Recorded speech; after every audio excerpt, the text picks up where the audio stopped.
Et voilà qu'il y eut un grand tremblement de terre. Au cours de cette nuit pascale, nous célébrons deux grands mouvements. Il y a le vaste geste de Dieu qui fait culminer l'œuvre immense de la création et du salut dans la mort et la résurrection de Jésus. Le grand tremblement de terre de l'Évangile selon saint Matthieu témoigne de ce vaste mouvement. Mais il y a aussi le début de réponse, discret et plein de joie, qu'offrent les disciples et en eux l'humanité tout entière par ses filles Marie-Madeleine et l'autre Marie. Cette rencontre n'est pas l'histoire d'un événement passé et révolu, car ces deux femmes nous entraînent, nous aussi, à répondre aujourd'hui. Elles-mêmes, vous le notez, elles n'en sont qu'au tout début du commencement et d'une aventure de la foi au ressuscité. Au cœur de la vigile pascale, les catéchumènes que l'on baptise habituellement pendant cette nuit témoignent de cette vaste rencontre. Rencontre du don de Dieu, toujours actuel, et de la réponse pleine de fraîcheur et de vie qui doit être la nôtre. Au cours de cette célébration, de cette nuit pascale, ils en sont le signe au bénéfice de tous les fidèles qui se rassemblent habituellement. En cela, l'actualité omniprésente qui est la nôtre, celle du virus qui frappe, qui marque notre vie sociale, ne doit pas escamoter cette célébration du don de Dieu et la réponse que nous avons à offrir. Quel que soit le lieu, quel que soit le moment, quelles que soient les circonstances, nous célébrons ce don et nous nous préparons à y répondre de tout notre cœur. Notre façon de vivre Pâques est blessée par cette impossibilité de célébrer la vigile pascale. Mais cette rencontre fondamentale entre Dieu et l'homme, comme le chante l'exultète du début de la veillée pascale, eh bien cette rencontre fondamentale n'est pas entravée, car elle se passe d'abord dans le cœur de l'homme. J'ai évoqué ce vaste mouvement de Dieu vers l'homme.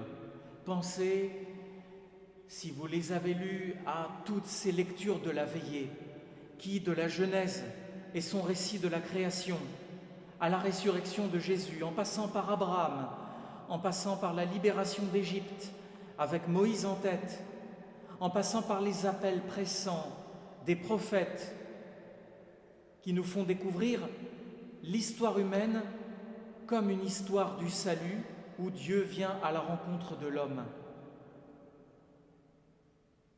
Cela pourrait, cette vaste histoire du salut, nous amener à ne pas négliger tout ce qui a conduit ces deux femmes au tombeau. Elles ont eu une histoire avant, et déjà, d'ailleurs, on les voit appartenir sans doute au groupe des disciples. Elles ont commencé à être rejointes par le Christ et à le rejoindre, mais c'est encore un peu insatisfaisant, elles sont comme les autres disciples, n'ont pas encore tout bien saisi, tout bien compris du Christ et de son aventure. Mais nous ne devons pas négliger cela, nous ne devons pas non plus négliger le don de Dieu et son histoire dans notre propre vie à chacun. Hier, au cours de la célébration de la Passion du Vendredi Saint, nous pouvions entendre pendant la vénération de la croix, que vous avez peut-être vécu en famille, le chant des reproches ou impropères. C'était une autre grande fresque de l'histoire du salut, de la rencontre de Dieu et de l'homme, sous l'angle de ce qui semble être un échec, du moins un échec apparent aux yeux des hommes, le péché répondant au don de Dieu. Et nous chantions Dieu qui s'exclame à propos de son peuple: Ô mon peuple, que t'ai-je fait? Je t'ai délivré de l'Égypte et tu as sacrifié au veau d'or. Ça, c'était la grande fresque du salut du Vendredi Saint.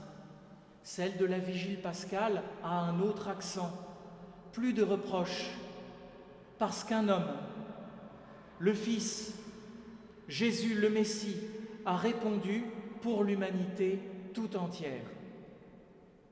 La rencontre de Dieu et de l'homme se célèbre ainsi en lui. La croix n'est pas effacée, mais l'accent porte sur cette offre de Dieu que rien ne peut arrêter. Le don de Dieu est bien plus fort que la mort et le péché. Ça, c'est une vaste perspective, vous me direz. Mais nos vies paraissent si minuscules au regard de cela. Pourtant, nous pourrions nous mettre à l'école de ces deux femmes qui vont au tombeau. Elles vont au tombeau à l'heure où commençait à poindre le premier jour de la semaine. Et nous aussi, nous en sommes là.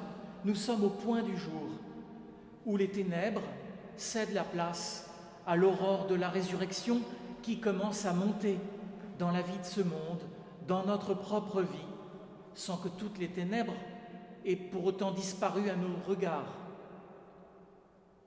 Nous aussi, quel que soit notre âge, nous sommes encore au début de notre aventure chrétienne. Et les catéchumènes, au cours de la Vigile pascale, nous rappellent cette dimension constitutive de la foi qui est toujours en état de commencement. Les femmes sont venues regarder le sépulcre. Et déjà nous voyons bien en quelques versets quelle opération magnifique va se passer en elles. C'est cela même qui doit advenir en nous et que nous célébrons. Elles sont venues regarder le sépulcre, mais elles vont en recevoir bien plus. Tel est l'écart entre nos désirs les plus fous, nos rêves les plus fous et le don de Dieu qui surpasse tout cela. Le message de l'ange et la rencontre de Jésus sont finalement très brefs dans notre évangile de la nuit. Mais le mouvement qu'il déclenche n'est pas encore achevé. Il nous revient, après ces deux femmes, et avec elles, de répondre maintenant. Amen.